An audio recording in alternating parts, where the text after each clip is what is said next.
a fan club shirt just for Daniel.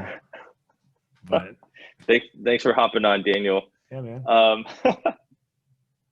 should I go ahead and start, you Yeah, think? yeah. What are we talking about today, man?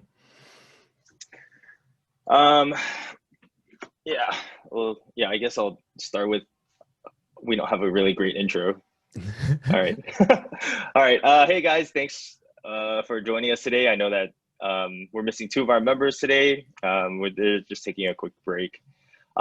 So today we wanted to try something different and we wanted to talk about something that is really important, but also very, yeah, very close to our hearts as youth pastors, especially Justin. And so we wanted to have this kind of one-on-one segment that we're titling right now, like stuff that you should care about as a youth and as a youth worker or youth pastor, things like that. And so today's topic that we're going to be talking about is church membership. Now, the reason why we've gotten onto this topic is after years and years of being in youth ministry, we've seen that um, like not dealing with church membership or not even talking about it, and not having people committed, we've seen that it has affected young people, especially when they have gone off to college, especially when they have gone into the young adult life where they've just hopped around for different churches, trying to find people or find churches that, oh, I really need this church to feed me. I need, this finding the church is really about me. And then on top of that, this idea of we can kind of do whatever we want in the church. No, there's no church discipline. There are no consequences. I just don't like it. The church disagrees with me and I just leave. And so, as many of you guys know, Justin's doctorate is on church membership, right? So this is why we refer to him as Dr. Reverend Justin Wong. So we gotta make sure we gotta get all the titles right. So to kind of start this time off, I want to start with something broad. So Justin, why don't you talk to us about what church membership is?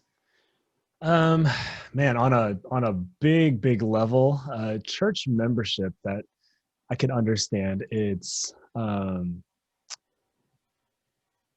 I think you're talking about. I think at the moment of salvation, right, for the Christian, right, they're adopted as one of the blessings of God, and they're adopted into the universal church, right. And I think everyone understands that to some extent, right. The moment you are regenerate and justified, you become part of God's family, right. You are sons and daughters of God, right, by virtue of new birth. Um, when we talk about church membership, we're talking about submitting and belonging to a local body. And I think that's going to be I don't know if that's been mentioned very much in a lot of the churches, but when we're talking about church membership, we're talking about belonging to a certain local body where there is fairly clear boundaries of who and what you're submitting to, and whether you belong to that place or not. Right? You're not just a mere attender, but you are a member of this church. And so, on a very easy level, that's how I would explain church membership. Yeah, and I think that idea of belonging, that's so key, especially with our young people, because being a part of a group or being part of a body, that's really where I think our young people are drawn to, especially as their faith development, Yeah.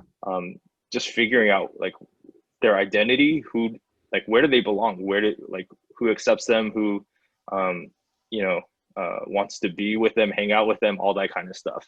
And I think that's the to me that's the interesting thing, right? Because everyone is wired to want to belong to some type of community or group or something, right? Whether you're a Christian or Right. not Christian, right? You just want to feel part of something. But then it's weird because when it comes to church, when you try to translate that to the church world, I feel like there's a lot of things missing in that understanding. And I think it's either because of lack of teaching, or like even in our cases, we just didn't know any better jumping in. Because I remember early on, this wasn't even on our radar, and we had to kind of stumble into this conversation. And then all of a sudden we were like, oh man, this is a lot bigger than we think it is, you know? Yeah, So, for sure. And for you, what do you think is the point where you realized, what did you come across? Like, what were your circumstances that you realized, man, this problem, the root level that what we're dealing with is Yeah. actually church membership. So I think it took me 6 or 7 years to even come to the topic of church membership. And so I started youth ministry. So we've been working with youth ministry since 2000. Started on staff at CBC at '08. At the very beginning, right? We talked about this. We were saying, our struggle at the very beginning is recruiting leaders, trying to get parents to buy in, trying to make sure that the youth like us, creating curriculum and all this other junk. And so we were like, that's membership's not even on our mind. But then I think somewhere around year 6, year 7, when you start seeing, your first couple of graduating classes go into college, come out of college, and you're just like, huh, right? Like, I don't want to be the statistic that all youth pastors fear, 90% people drop out or whatever. And I was like, okay, there's gotta be like, because I think we heard that stat that 90% of our youth will drop out. And then we were trying to do everything we can to make sure that they're not the 90%. So we're like, okay, make sure that we have good lessons, make sure that they, are plugged in, that they're part of community, that they're discipled, and which were all good and right.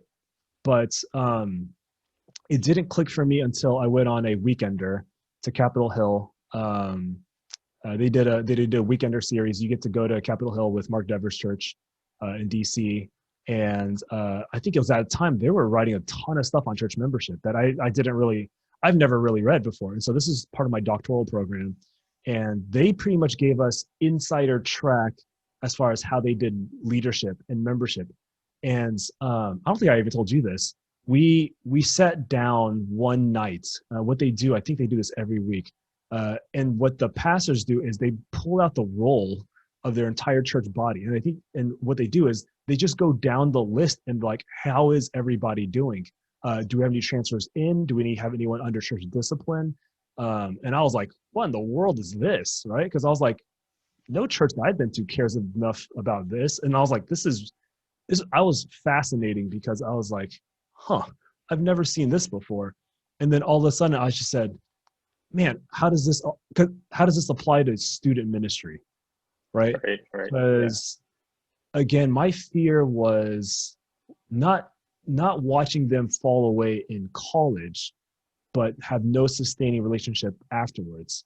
And I still think this now. I think the greatest challenge isn't keeping them Christian in college, especially in Texas, because I think there's a ton of really good Christian ministries. For sure. But it was afterwards when they came out of that, I realized they had really hard times plugging back into the church. And so I said, man, what's something that's missing, and what's holding everything back? And I was like, maybe it's because we've made attendance the priority and not belonging.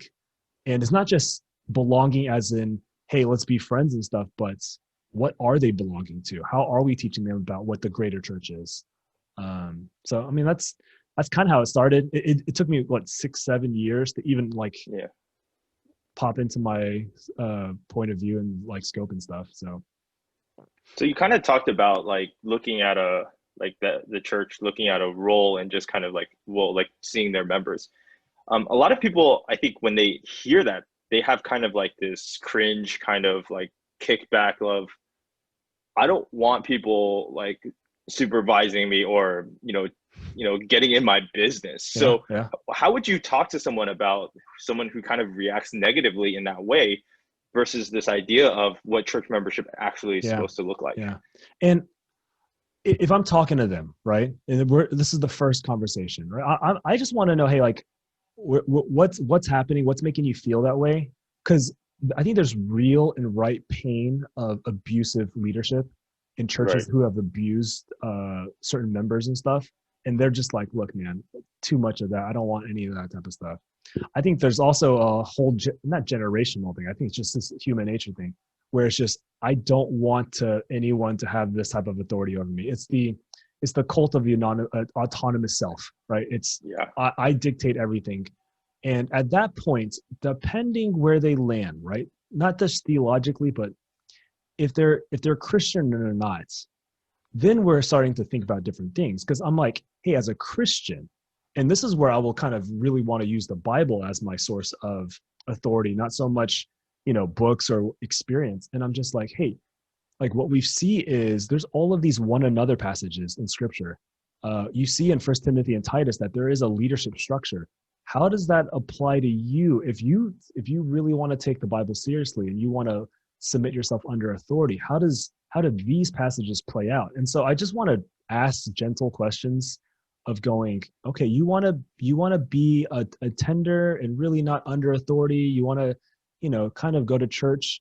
How do these passages apply, especially when, you're held accountable for it, and that would just be like, hey, are you accountable to certain things or are you not? Like, how does discipleship work? And, Matthew 18, because,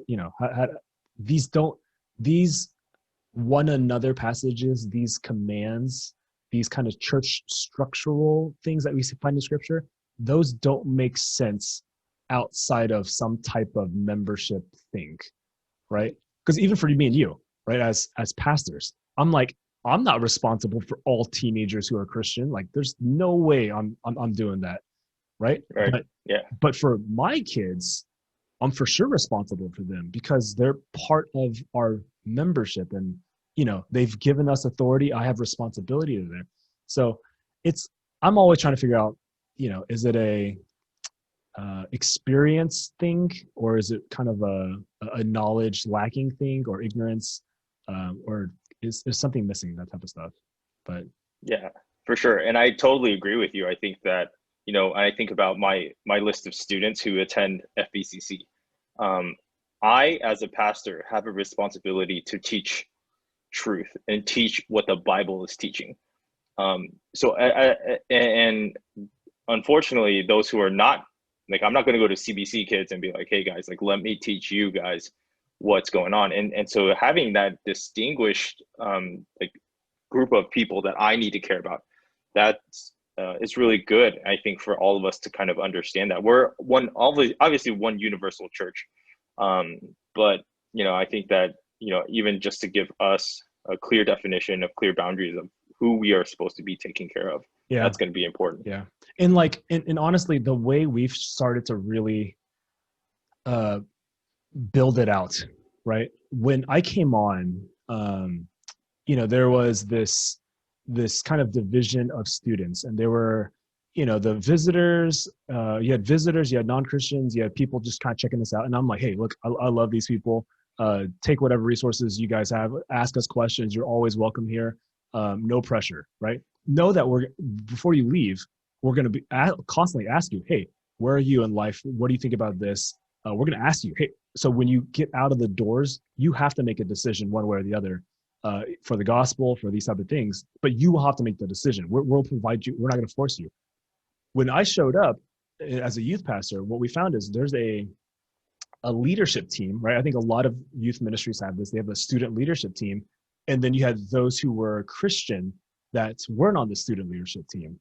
And so what happened was all of the pressure or all the responsibilities landed on the servant team or the youth leadership team. And I was in like, naturally, I was like, I'm working with these guys, right? I'm definitely responsible for these guys because they care, they want to, whatever, they like me. And yet I had this weird little middle group who called themselves Christians, and for the most part, they were just not unengaged. And I was like, hold on, how does that work, right? Because what's their responsibility here?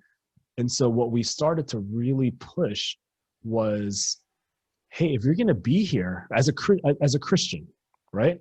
We said CBC youth is a certain way. We have strengths, we have weaknesses, we have characteristics. We're not like FBCC, we're not like W or HCC. This is just us. When you're trying to figure out who we are and you go, hey, I want to jump in with these people, right? I want to buy into this philosophy of ministry. Then I'm like, hey, buy in. But what I can't have is you say you're a Christian and you have no connection or love, or you have no desire to be part of what we're trying to do here. And at that point, I'm just like, hey, I need to care more about your spiritual growth than you do at this point. And so I'm going to go, look, obviously you don't really want to belong with us, right? Or else you'd be a member.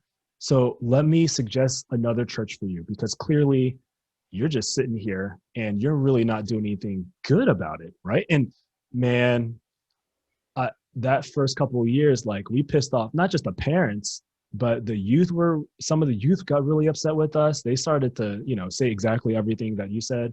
Upper leadership started to go, hey, what are you guys doing? Like, you're splitting families, you're doing all these type of things. And then I just sat there, I'm going like, what do you want me to do? Right?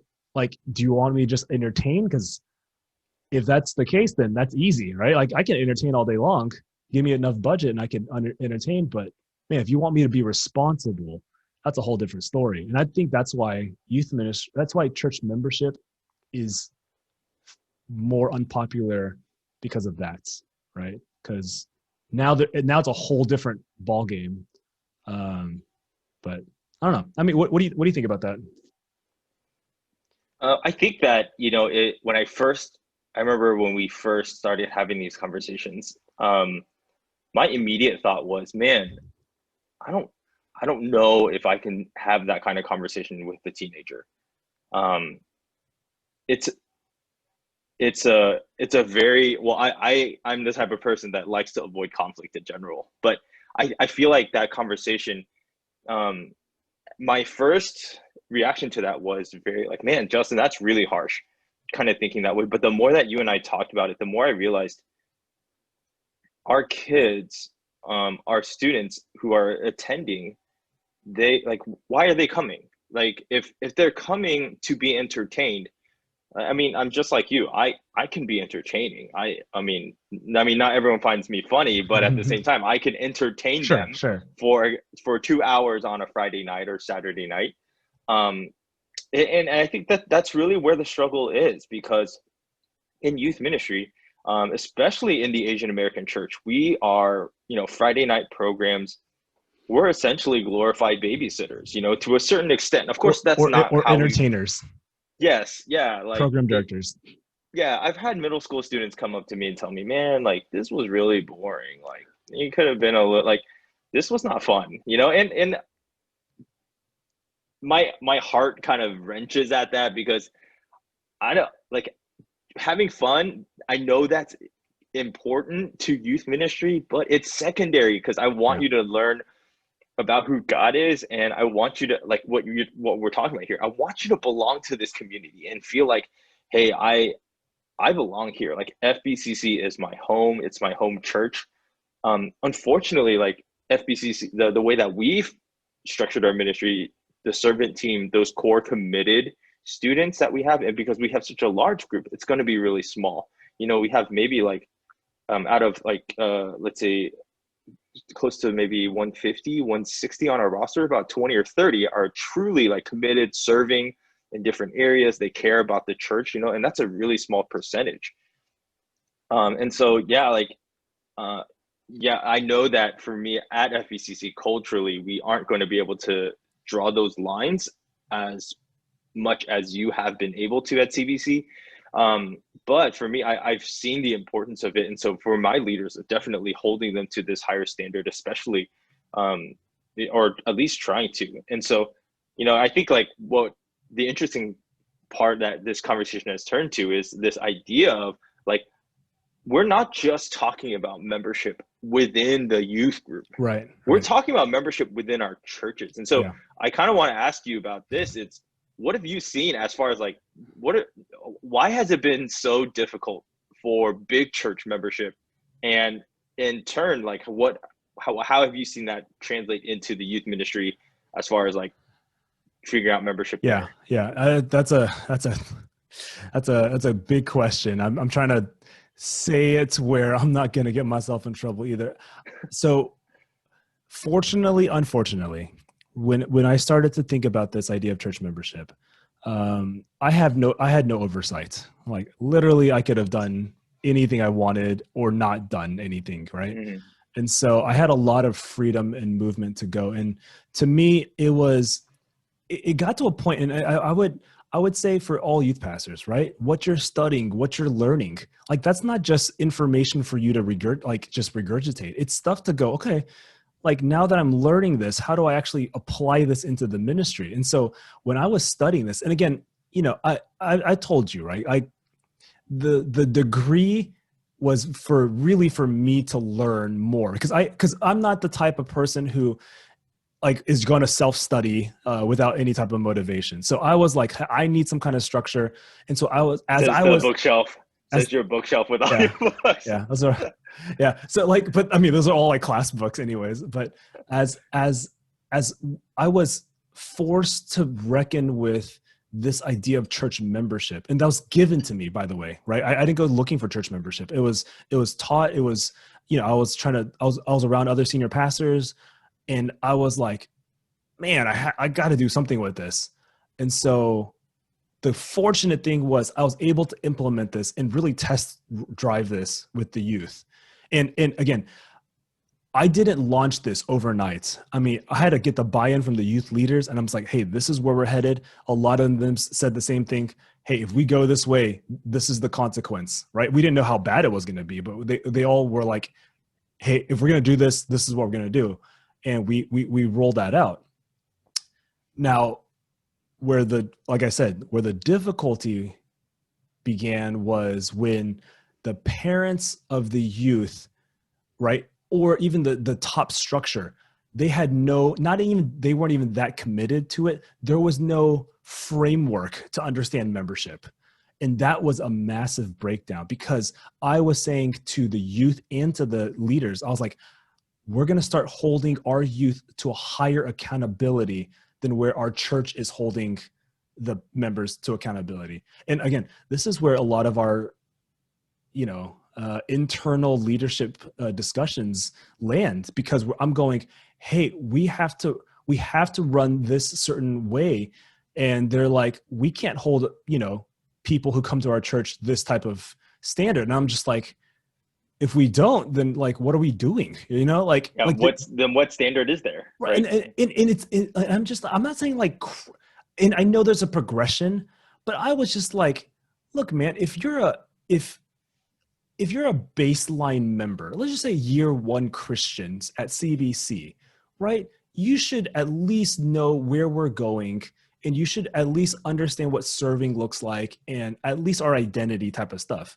Without that really being drawn out, I'm like, of course our people are coming in and out, and we're killing the faithful like 5% people who are serving and stuff. And it goes back to that squishy middle piece, Mm-hmm. right? Yeah. And I'm going, what good are we doing that group when we go, hey, you're cool, you're safe, but there's no expectations to it, right? And I'm going like, man, for whatever reason, I can't land there, because I feel like long term they're gonna drop out sooner or later, right? Because when no one, and again, this quarantine thing that's shown us a lot. When no one's pushing you to do it, do you still belong? When there is no physical building to attend, do you still tune in? And I'm like, hey, I'm telling you, again, membership isn't the thing that's going to keep people safe, but it is this understanding though of membership, that it's not just me part of a group that I like, but it's me as a church member, and this is my church, right? Not just my youth group. This is my church. And going back to the whole coming out of college thing, it's a lot of my young adults, right? The first thing they say, the reason why it's so hard is because it's 24/7 community in college, right? With, I would say, exceptional worship and exceptional preaching on certain college campuses. And for whatever reason, they come back to the Asian church and they don't get any of that. And the first thing they say is what? I'm not being fed. It's not the same, right? I don't have community, right? Yeah. And I'm just like, no, you don't have the same thing as you did in college, but that doesn't mean that there's no community. And so how do you understand church? And that's the big question. Yeah, I think that's great. And one of the things, like for me, as I remember very early on, as you and I began to, in our Hong Kong Cafe meetings, just talking about it, one of the first things I realized was when I started because we teach membership and baptism class in the same kind of chunk together. And then I would be like, my students would ask me like, hey, like, what does this membership thing do? What do I do as a member? And I tell them like the answers that were written on the paper, which is like, hey, you get to vote for stuff. You get to participate in like deciding who's like getting hired, kind of, you know, you gotta get to. Before a teenager, they're just like, why do I care about that? Right. Yeah. And so, but this, all of the privileges at FBCC are caveated by you have to be 18 or older, right? And so and what I realize is I'm teaching youth, 12 to 18-year-olds. When they hit 18, what happens? They leave. They go off to college. So therefore, their idea of membership is this: like, I'm not a full mature enough. I'm not a full member. You know, and this is where our discussion of what does full membership look like?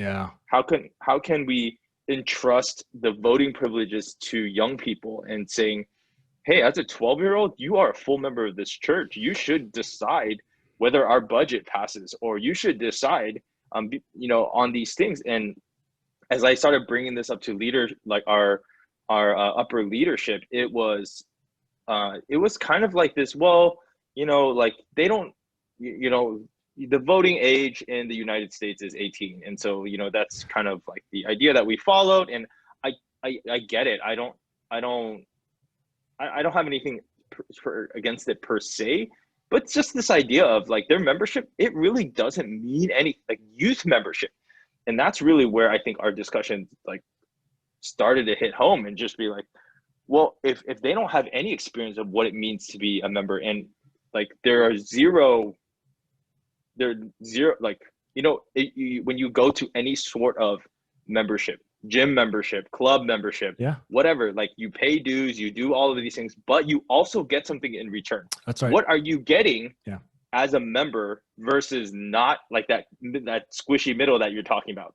What differences are there? You know what the difference is we call on you and we expect you to serve the 20% to serve the 80%, right? Right.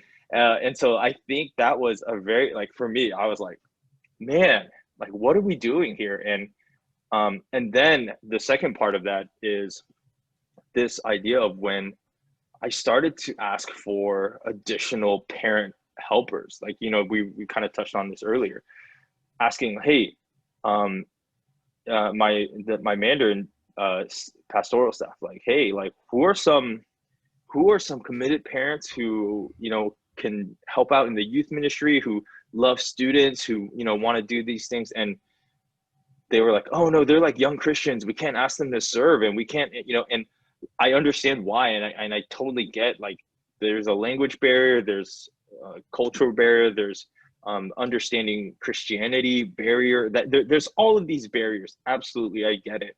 And so and then my question was, okay, great, well, if they're new believers, like, what are the steps that are we pushing them in expectations of membership, of understanding who Christ is and growing them? And, you know, we're a non-denom church, so there's no catechism, there's no, like, you know, classes to take. There's just kind of like whatever. And so I ended up opening a can of worms and having no answers. And I felt very like, oh, this is crazy. Like, how am I supposed to do that? Yeah. See, but like, I think for me, it was more, okay. So the progression that I see for myself, it was more of a solution based off of fear, right? I mean, that's honestly the big one. Like, what's happening to our students?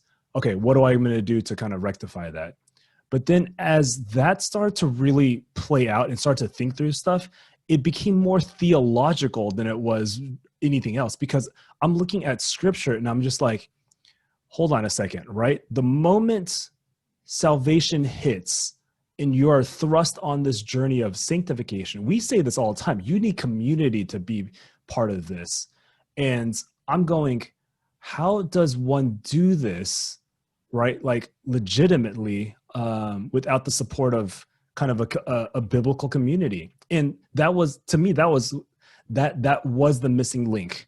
It was the fact that, like, most of the time our people have a misunderstanding of how even like salvation works, because a lot of times it was get this person saved, get this person saved, get this person saved. And all of our resources in even, our programming went to evangelize that person. I'm not saying that's anything bad, but I'm going like, okay, then what? Right. And we always say discipleship, but then I said discipleship in what type of context, right? Who's discipling? Is it just me? And we say, no, like you look at scripture and it's the body that's discipling. It's the whole family of God that's going to be surrounding these students. And so to me, it was more of a, man, there's a responsibility for the church. And I would say that's a privilege. You know what I mean? Like you're asking what the privileges are. And I know a lot of the students are like, hey, what's the benefit to me? Which is already a horrible question. But the privileges are, hey, you get to be part of this journey with these other people, right? Some of the privileges of joining a local church is, hey, you get the resources and the benefits of having you as their pastor, having, the just surface these things, having the building, right? Having the resources to learn certain things. I don't get that, right? As a non-FBCC person, like no matter how close you and I are, I don't get those benefits because I'm not there. And even like the preaching of the word, the singing with the people, right? Witnessing a baptism, sharing lunch at the cafeteria or whatever like that, right? Those are all blessings of being part of the family. And what got me really upset was, man, I got all these people who want to take the blessings, right? Or they don't even know about it, but they want to abuse the blessings, but not buy in. And I've told the youth, I'm like, you're the same as someone skipping out on practices and asking the coach to put you in the starting five on game day. I'm like, you haven't been here all year. How in the world are you going to come into the finals and start asking to start? And if I don't start you, you're going to get all mad at me, right? You're going to threaten to leave me for another team and stuff. I'm just like, like how's that going to play out? So that's how we've been kind of using the sports analogy with a lot of our students. Yeah, I think that's a great analogy because I don't think people think about church as, that kind of expectation, like, yeah, and I think that if we understand sports in any way, you start your best, you start the ones that are who show you don't, I mean, except for Allen Iverson, right, who doesn't practice, but this idea of like the people who are consistently there, those who put in the work, those are the people that you're gonna really rely on and trust in, and you can't just show up. Well, don't show up. Yeah, and it's just that they know they've bought in, right? I mean, right. Like they signed the papers, they're in, they have a relationship with each other, like they've been in war and practice together. They know the plays, right? Like they know what they're headed. Man, but like someone you just fly in every once in a while and you just kind of like, oh, hey, I'm here at practice. Oh, I'm at practice, but I'm really not, I don't really care. I'm just like, man, in this is what I wrote in my paper. I said, especially when students, I think all students understand membership. I think they do, right? Honor society, debate, orchestra, sports, everyone understands that. They will give 100% to that, right? Why? Because they care, right? Because they think it's important. And they know the consequences of if they fail the thing. Like they're hopefully they're not scared of their coaches, but they respect them, right? They see them as an authority figure. They see them as they care about them because they want to move this team one way. And I'm like, but to translate that to the church and then lower the bar so far to make it like a buffet, right? You've taken a sports team and you've made it a buffet that you just go to. I'm like, of course no one wants to come back to your church because you set the bar so low and there's no like reason for anyone to care about church membership, right? I'm like, because you've given them nothing to care about. And so I didn't want to be that youth group, right, to say the least. Yeah, I think that, I love that analogy. I want to ask you, because we're kind of going this direction, about church discipline. Now, I know that especially on this topic, a lot of people are like, man, when the church comes and they I mean, of course, you know, we already kind of talked about it. There are some bad experiences, like Yeah. really bad, where the church is not done some godly I would say things. I would say abusive too, right? Yeah, absolutely, absolutely. And so, like, how would you explain what a healthy church discipline act, or that, what would that scenario look like for you? Yeah. And again, I think especially for you guys who are listening or who will listen to this in the future, man, if that's your experience, I would say, number one, like, just because some really wicked Christians or so claim to be Christians do these things is not a representation of all Christians or even Christ himself, right? I just Yeah. want to throw that out there and just say, like, hey, we are sorry, we're sickened by a lot of the reputation that Christians have. But again, it's, you know, I'm not saying that's an excuse, but anywhere you go, right, just because an individual misrepresents the greater cause doesn't mean that the cause itself is necessarily evil or bad or, you know, dysfunctional or whatever. That being said, if I'm talking to mainly a Christian, and I think a non-Christian would understand this, when it comes to discipline, I'm just going to take it out of the book of Hebrews, right, where it says, hey, families get this, like parenting, you understand this, because if you really love someone, you discipline. And it's not like you punish or you beat, right? You discipline because you see a better trajectory for them, and the path that they're on currently is destructive. And you go, hey, I love you too much to let you do what you do.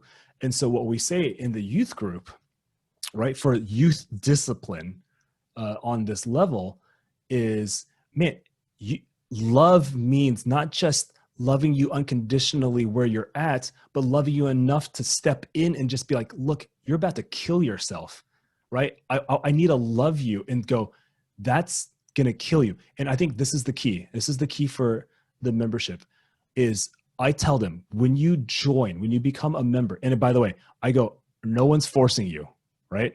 I say, as a Christian, you're part of the universal family. But as a local body person, member, you can choose any church you want. And I'm like, you should choose a church that you want to go to, like you want to be a part of. Now, sometimes you probably can't because you know your parents go there or whatever. But for the most part, like, I'm not forcing you to join CBC or whatever. And so all I tell the students is, hey, as a member, I'm just holding you accountable for what you have committed to Jesus, not to me, not to the church. I'm just, if I'm doing my job correctly, I'm holding you accountable and I'm making us sure that you're on the right path to something that you decided that you wanted to be on. Because you remember, I was like, you were the ones who wanted to commit to Christ. You wanted to follow him. You wanted to be a disciple.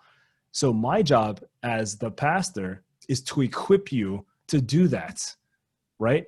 And if we're in this, and you agree so far, I'm going, if I see, right, that you are betraying your own journey, right, and you're trying to shipwreck yourself, I have to step in and go, hey, there's that. But again, that's corrective discipline. I think there's positive discipline too. It's, hey, I'm going to discipline, right, disciple, and put some good boundaries around you, and to go, you know, because it's not just negative, it's the positive thing. And I'm like, as a child, you want that from your, you know, your authorities. You want people who love you, know better, who've done that. And you know that they ultimately care, right? It doesn't feel good maybe at the moment, but you know that they care. And you want that it's safe, right? When boundaries are there, it's safe, right? And when there's no boundaries and you do whatever you want, that's where the danger lies. And I'm going, you should actually want that type of discipline. So yeah, I think that, man, really well put, because you know a lot of people think that, you know, if and I know this excommunication, is going, right? yeah, yeah, a lot of people think, oh, like church I, discipline immediately means I'm out of the church, right? But the context of discipline is the way that Christ loves the church and the way that a father loves his children, right? And or parents, you know, and I think that a lot of people think, you know, like, oh, if you love me, then you would just accept me for who I am. or let me do what I want to do. Yeah, and Yeah. that's not what the Bible defines as love, right? Yeah. It is not love. It's literally hate, right? When you don't Yeah, care, when you don't care to step in, when something is supposed to be right, it's apathy. You hate them, right? Like it's the opposite of love. right. Instead of going and saying like, hey, I see the potential future that you are stepping towards, or taking these steps or is going to lead to hurt or lead to pain, lead to disconnecting from God, disconnecting from who Christ calls us to be, then, you know, I think we have like, yeah, it's really hard to just sit by and not do anything. Yeah. And I think that, like, of course, like everything has to be, obviously we're talking about like understanding who they are, understanding who you're talking to. You can't just come at a student and be like, look, you know, like without knowing. And I think this is really hard because one of the earliest times in my youth ministry career, some parents had me come by and like, hey, you need to like discipline my kid for me. And I like, just like as a seasoned youth pastor, I just wish I knew better and was like, I'm not going to have this conversation with your kid. Yeah. Like, Yeah. you know, like, and it's not, it didn't have anything to do with church discipline. It didn't have anything. He's just like, they didn't want their kids to be dating or something Yeah. like that. Yeah. And they were hiding. And I was just like, okay, like this is not the right, you know, and, but like, I told my lead, like, especially my servant team, I told them before, like, hey, there are expectations and I will hold you accountable. In that regard, I will follow through. Yeah. And I've Yeah. followed through. And one of the situations was one of my students was hiding his relationship with it from his parents. And I said, hey, you have to tell them. That's part of our agreement, because that will ultimately will hurt your relationship with your parents. And so I followed through with him. I hurt some people. Yeah, absolutely. But I felt like, you know, because expectations were laid out, all of those things. And it's hard. It's never easy to do this. And I think, man, especially if you get some young youth workers or young youth pastors, I think this is, you're inevitably going to get there. I think you better get there, or else either you're running a very shallow youth ministry, or you're just playing this really dangerous game. Right. You know, and so, and I think it comes down to the question of, do we really care? Right? Because we're not just program producers. We're not content creators. You know, we're trying to pastor lives and souls, and it's messy, right? And I'm like, to assume that we're not waiting in the mess. I think it'd be naive and foolish. But at the end of it, I mean, like I think there are a couple that really stand out to me in my however many years I've been doing this.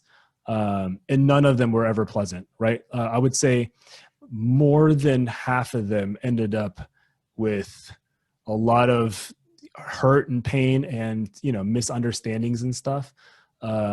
There's a couple of times where, you know, the youth just never showed these type of things, and the way we engage them, right? So we said, where do they land, right? And we said, okay, well, they're members, right? So again, we only have, and this is huge, we only have authority, technical authority over kind of our members right now. Like, you know, we're responsible for people who show up to our youth group, but technically we have authority because they've given us authority to engage their lives to members. And so we asked the question, okay, are they members? And they said yes. And so we're like, hey, you haven't shown up in like 2 months. So what I always try to do is I get the youth to care about them first, right? Like, hey, especially their small group, hey, go check up on them. They check up, they don't get nothing. We get some leaders to step in. Third thing is we send a letter to the parents. We're like, hey, just heads up. Hey, how's everything going? Is there anything we can do better? still nothing from a lot of this, or I don't care, right? Mhm. I step in and be like, hey, what's going on? How can we do better? And at that point, I just have to go, hey, let's just call it what it is. Like, we broken up, right? Yeah. Let's just make it official, because we don't see each other anymore, you Yeah. know? And I'm like, and here's the thing, and this is how I really explain church membership and discipline to youth on a dating, a relationship analogy. Because I'm just like, look, man, it's still a one-sided relationship, you know? We're official on social media, but we haven't really gotten together, like, or things are going really bad.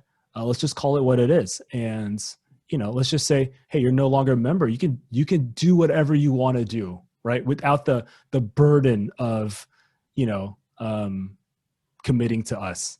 But at that point, I'm just like, okay, well, they're freed of their commitment as a Right. member, but they're also detached from the privileges of what we're trying to do as well. And I'm like, hey, you are welcome to come in anytime, but we need to really think through some stuff that led you to this point prior to just reinstating you. And I think this is the best Matthew 18 version that we can do. But again, if we're not serious on this, man, it's a lot of empty threats. And I think it really makes staying in churches and spiritual growth, I think it makes it really stupid if we're not willing as youth and youth pastors to really buy into this. Because I'm like, dude, it's easy to have youth like us, and we can we can fake that a lot of times, but man, if we really want to care for their souls, I'm saying most of the day, it's a lot of discipline, right? It's a lot of like the hard conversations, not just with the youth. I think the hardest is the ones that you've been working with for 5-6 years, the ones that are on your leadership teams. And then all of a sudden, somewhere around junior, senior year, you start seeing them kind of like, hey man, I'm a little bit worried. And then it's those that are the most painful, because you're like, I thought you knew better. And I think Yeah. those are always the most painful ones in college and post-college and stuff. And just like, man, I thought we were there. And then there's that. So those Yeah. are some stories there. Yeah. And I think that, those of us who have been in youth ministry or just ministry in general, if we aren't having those kinds of conversations with people, because I mean, or at least thinking about what kind of framework we're working with in Yeah. our churches and our context, we definitely need to be thinking about that. Or yeah, I agree with you. And you know what I think where it really comes into is, do we know our people? Right. Mm, And I think that's where yeah. membership, that's really where membership is. It's, are we together in this? Because if I don't know who you are, I'm not going to call you out on stuff because you're never around, or I don't care about you, man. But if we're in this together, we have a goal, we have a pledge together, then I'm going to do whatever I can to make sure you succeed, right? Right. Or that you're growing.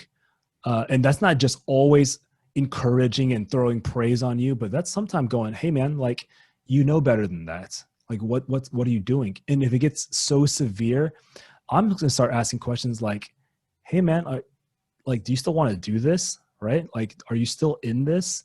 And I think to any young youth pastor, I think you have to be ready for these conversations. You have to, again, because either you don't know your kids, or you don't know your students, or you don't care about them. One Yeah. or the other. I think it's going to be true. And I'm like, for whatever reason, for me, it always happens every 3-4 years. There's just a huge cycle of like, crap, I have to have these conversations again. So Yeah. Yeah. And as we're talking about this, I think about, just to kind of give if you're in ministry, or if you're in youth ministry or young people, a college ministry, this is a framework that Pastor Dick, our English pastor, talks about all the time. Is when you're young, your faith is a very much rewards-based faith, right? What's in it for me? That kind of idea. Awana shares, candy, prizes, all of yeah. that stuff.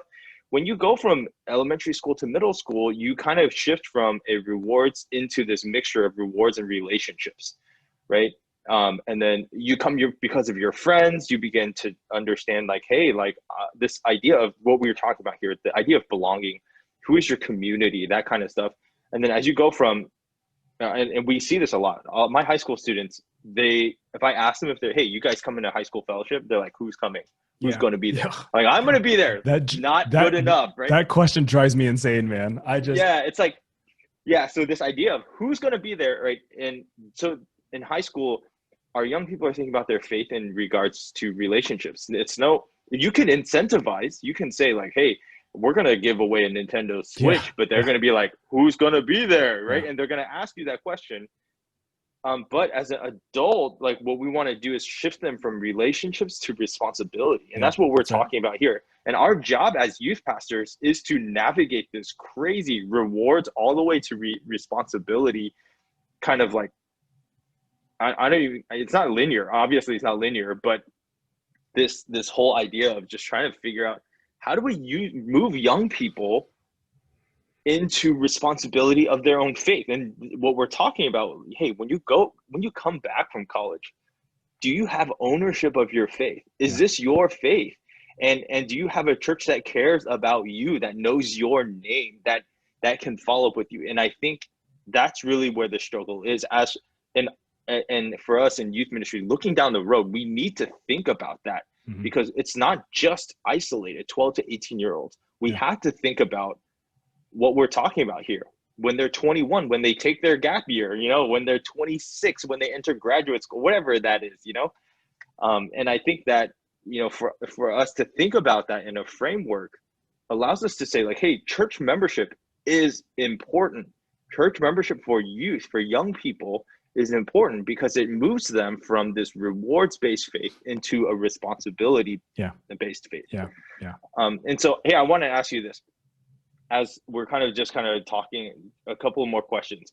As a youth, let's say, from the ages of 12 to 18, how do you want your young people to understand church membership? It's a good question. I want them to see it as a blessing, right? A blessing, but then also just the natural progression. Like I really want them to understand that, yes, it is a blessing, right? Like, hey, you want to belong. And I really want to kill this idea of community means people looking like me, thinking like me, agreeing with me. Like Right. That is a form of community, but that's not biblical community. Biblical community is where the gospel is and you belong. That's where biblical community is, right? You center around the gospel, not around stage in life and stuff, right? Yeah. And so I want them to see like, hey, as somebody there, I can be served, but I also can serve, right? It's a two-way type of relationship, right? Like it's a healthy, functional relationship. But then also I want them to go like, the moment you accept Christ, right, and you're part of a universal, and I argue this in my paper, I'm like, the natural progression is to be part of a body. Like you have to. There's no independent Christians that you get to do this on your own. Like there's no way to fulfill the one another passages without having other people, right? And so like you look at the New Testament authors and all of them assume that they're doing this within a church. And so I want them to read the Bible seriously, to go like, this is just a natural progression, right? That you are saved. And if you're seriously saved, then you're part of a believing body that has the same mission of God, right? And because again, it's theological. Because if they go, well, God's going to save me from my sins, and that's the extent of it, right? Like I'm just going, okay, well then, it's all about you. Like it's, like what happens here. And so I start to go, man, do our youth get it? And so what I hopefully with the whole church membership thing, it's really okay, what does salvation really mean? Right. And what are I'll also argue, what are the implications of it on the back end of it? Right? Is it just easy believism, or is there something more that's a blessing afterwards? And I think that's been killing our churches, right? Where the extent of Christianity is about Jesus saving them from hell. And that's the extent of Christianity. And I'm just like, we've missed it. And so, yeah, to answer your question, that's kind of what I want for the students, right? Yeah, and I think that you bring up a really good point, because this idea, we've heard this before, like people who say, I love Jesus, but I hate the church. Yeah. Right? How do you then like read these verses that say love one another, care for one another, like how do you read these verses? Yeah. Where are the one another's if you hate the church? Right. And I want to be fair, right? To Yeah. that argument too.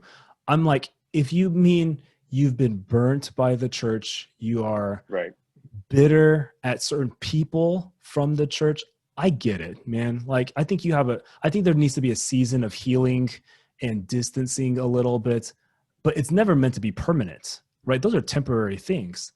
For sure. But there's, again, like you said, there's no way to do faithful biblical Christianity without belonging to a people. It's impossible. You can't take communion. You can't celebrate baptisms. Baptisms then becomes some kind of a random rite or some kind of event rather than something bigger than what it's supposed to be. So there's all of these implications to membership, I think. So this is why originally I went into this program, and my dissertation was actually going to be on like Asian American youth ministry or something like that, just because I was like, well, that's narrow enough to where I don't think I'm gonna get too much. And then all of a sudden I was like, dude, I think this is one of the missing links of what's really underneath the stats of that drove us to fear. And I'm like, I think this is one of the missing links that if we don't start recognizing this in our youth ministry and start to really plan and structure a lot of things around it, I think we're going to really do our kids a disservice, and also our churches a disservice. Yeah, for sure. Yeah. I was thinking like, hey, if someone wants to read your dissertation for some reason, I don't know, man. Will you send it to them if they want to read your dissertation? If they want to read the digital copy, yes. I think for me to purchase the actual physical one, it's like $50 or $75 or something like that. So I'll send you the PDF or the virtual version of it. It's, to be fair, I think it's like 200 and something pages, which is insanity to me. But what I go through in my dissertation really is church membership biblical, right? The history of youth, which presents also the problem, and then setting up what church membership looks like in a youth group. So I take people from step one, how to think about this, all the way to how do you actually go through implementing a biblical church membership in a church with, just random advice and stuff like that. So yes, I'll send it to them if they want it. All right, cool. I have not actually, if for anybody who's wondering, I have not actually read Justin's dissertation. I don't want to either.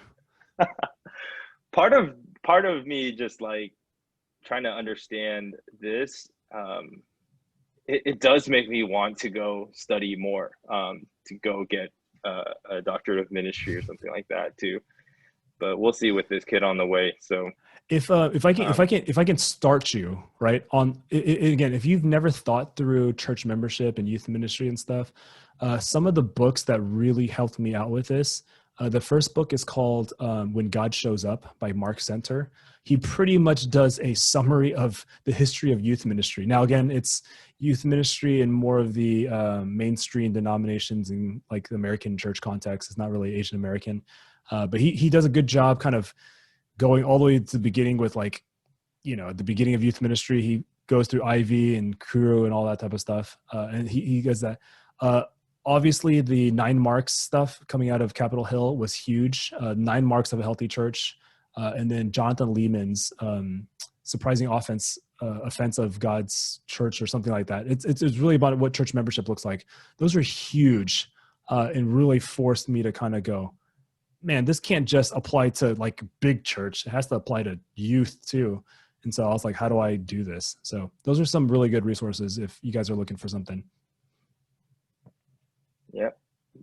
I think also like if you do watch us on Collab Houston or Facebook or YouTube or stuff like that, and you want to ask us questions, like feel free. We'll do our best to answer any questions and be resources to you guys as well.